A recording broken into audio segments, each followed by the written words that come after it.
Hello tout le monde, nous sommes en juillet, Watchlist passe en mode rewind de l'été. Pour les nouvelles personnes qui découvrent ce podcast, le rewind propose de découvrir ou redécouvrir les 4 épisodes de la saison qui ont reçu le plus de votes sur Patreon. Et on commence par celui qui est sorti en novembre dernier, le micro-trottoir de Pod Paris. Bonne écoute.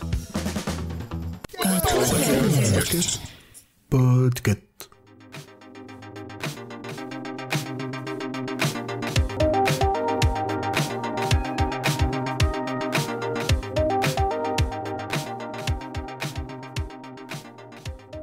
Hello tout le monde, ici Pomme de Podcut et ce qui va suivre est un épisode un peu particulier puisqu'il a été enregistré mi-octobre lors du festival Pod Paris à la Bellevilloise.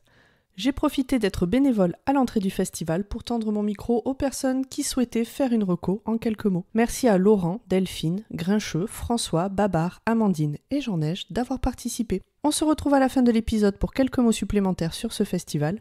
Bonne écoute. Alors dis-moi, qu'est-ce que tu as à nous recommander ? Salut, donc moi c'est Laurent.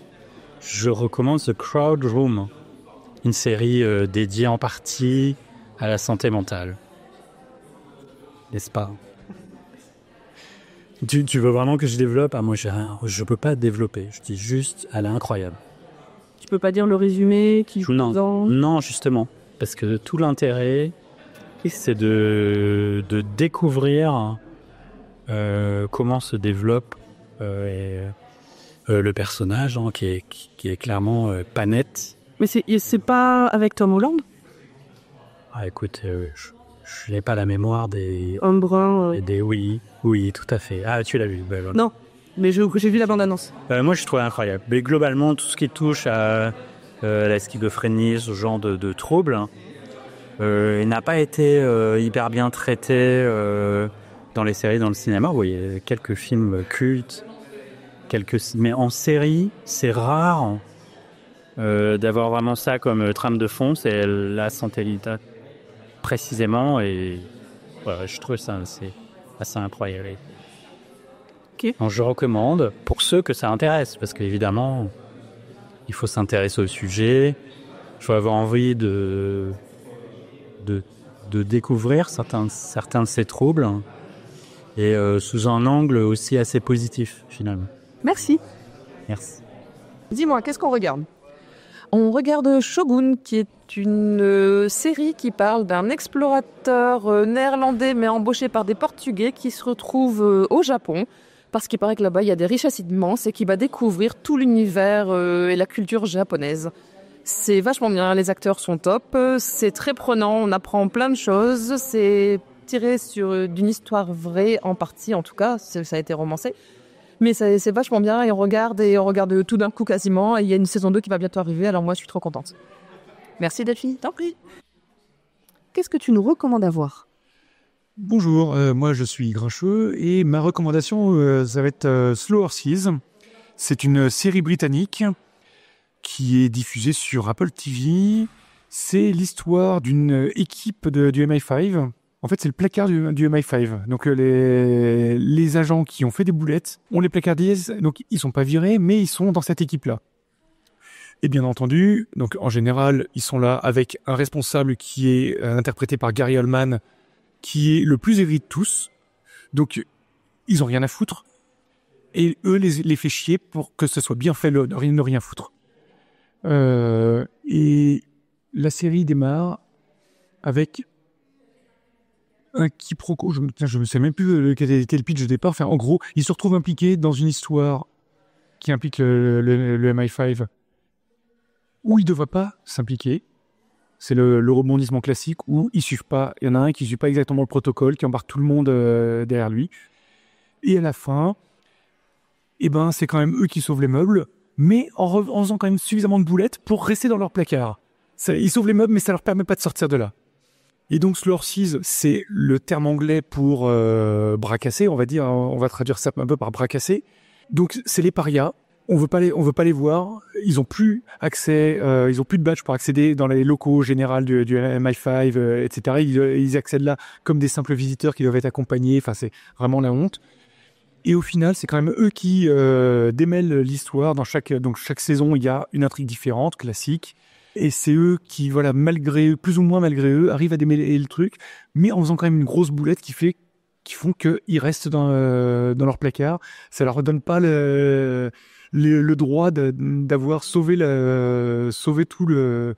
toute l'Angleterre, parce qu'il y a quand même des tentatives d'attentats sur Londres, des trucs comme ça, qu'ils arrivent à déjouer, mais malgré tout, ils font d'autres merdes qui justifient qu'ils restent dans leur placard et qui sont encore leur rôle de paria. Voilà, donc c'est des personnages comme les Anglais savent bien les faire mieux que les Américains, je trouve. On sort des stéréotypes américains du sauveur héroïque. Là, c'est des gens qui sont mauvais, avec des égos démesurés, ou qui sont mauvais parce qu'ils sont blasés. Enfin, c'est des gens qui semblent être assez ordinaires et pas, voilà, qui sont pas héroïques. Et ce côté décalé de ce qu'on est habitué à voir sur les séries d'espionnage policier, ça les rend sympathiques et c'est ce qui m'a plu. Voilà, c'est ma recommandation. Merci Grincheux. Je t'en prie. Dis-moi François, on regarde quoi? Alors on regarde un film qui s'appelle I Saw the TV Glow. Je suis désolé pour ma prononciation anglaise très hasardeuse, qui est un très très beau film que j'ai regardé l'autre jour sans savoir ce que j'allais regarder.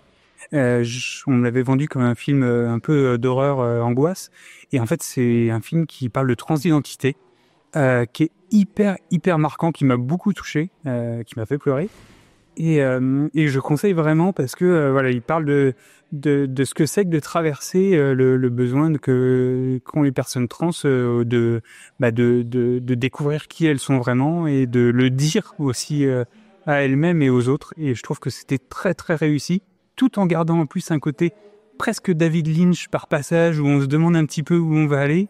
Et enfin, le final vraiment donne quelque chose de très complet, alors qu'au départ, il y avait juste quelques petits indices qui étaient donnés au fur et à mesure. On peut passer complètement à côté du thème du film, même si on comprend pas quelques indices au fur et à mesure, et je trouve que c'est très réussi pour ça. Merci François. Qu'est-ce qu'on regarde? Alors, je vais te proposer le film John Wick. Le premier, c'est une série maintenant qui est extrêmement connue, qui a 4 épisodes. Et on va rester que sur le premier, pour être honnête. Alors, le 2, peut-être à la rigueur. Le premier, parce que c'est un film d'action qui est vraiment très efficace. Alors, certes, il est un peu cliché dans son côté, voilà, des scènes de combat, des scènes assez violentes, quand même. C'est comme, ça, quand même, un public averti. Mais la grande force de ce film, pourquoi je l'ai beaucoup aimé, c'est parce qu'il mélange des éléments de comics de façon plus subtile qu'il pourrait en avoir l'air, avec surtout une montée en puissance d'un mythe qui est John Wick, qui est extrêmement drôle pendant peut-être la première demi-heure, où la totalité du cast méchant en fait a extrêmement peur d'avoir réveillé la colère de John Wick, et je trouve que c'est extrêmement bien mis en scène. Le reste du film, bon, fonctionne, même si la fin est peut-être un petit peu, voilà, on est sur des scènes d'action peut-être un peu trop longues, mais un film qui se suffit vraiment à lui-même, qui est extrêmement fun, et le côté comics vraiment génial. Keanu Reeves est vraiment très bon, alors même si c'est pas, je trouve, le meilleur des acteurs, je trouve qu'il se débrouille vraiment très bien dans les scènes d'action, et vraiment, c'est vraiment très cool à regarder. Et à la rigueur, regardez peut-être le 2, mais la suite, c'est vraiment un peu dispensable. Donc c'est ma recommandation, ça se trouve sur Amazon Prime, en DVD Blu-ray, un peu partout en diffusion à la télé. Merci. Qu'est-ce qu'on regarde? On va regarder Gone Girl, parce que c'est la raison pour laquelle je me suis réabonnée à Netflix. Si, j'étais plus abonnée depuis des années, et je me suis dit, tiens, j'ai vraiment envie de regarder ce film. Du coup, j'ai pris Gone Girl. Gone Girl, je sais plus qui l'a réalisé, je suis nulle à ça en référence, mais c'est un thriller où on suit Ben Affleck et comment elle s'appelle? Je ne sais plus comment. Rosamund Pike, yes.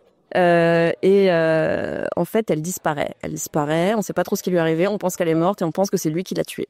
Et tout le déroulé du film, c'est découvrir qu'est-ce qui s'est exactement passé derrière ça. Et rien n'est comme il y paraît. Je sais pas si tu l'as déjà vu, mais en tout cas, moi j'adore ce film. Ça vient d'un bouquin, donc peut-être que le bouquin peut être intéressant à lire aussi. Voilà. Merci. Dis-moi, on regarde quoi? Je propose Game of Thrones, ça pourrait être pas mal. En vrai, c'est une bonne série à regarder. Si t'aimes bien l'histoire, il y a un côté très...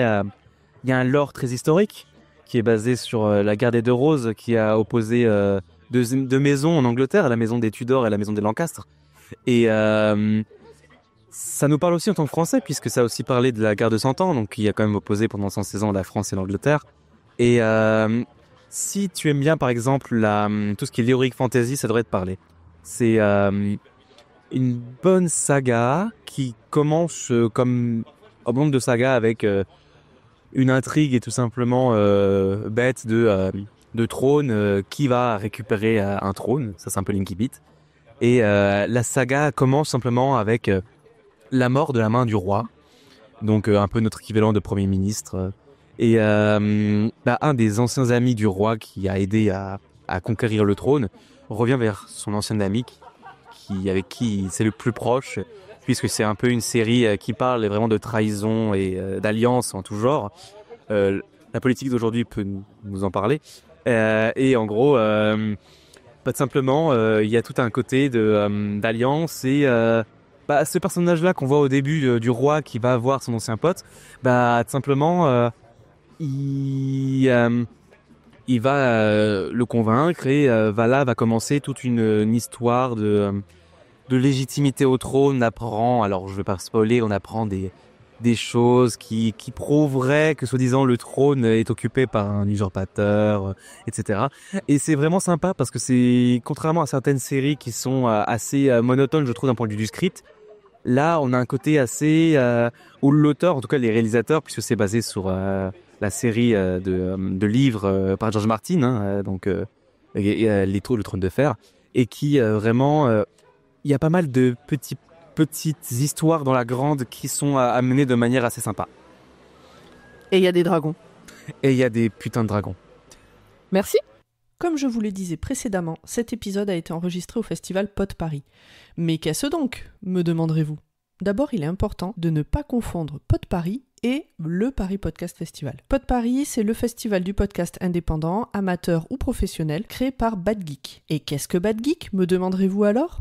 C'est une association qui a pour objectif de démocratiser le podcast et qui organise déjà depuis plus de 10 ans le festival Pod Rennes à Rennes.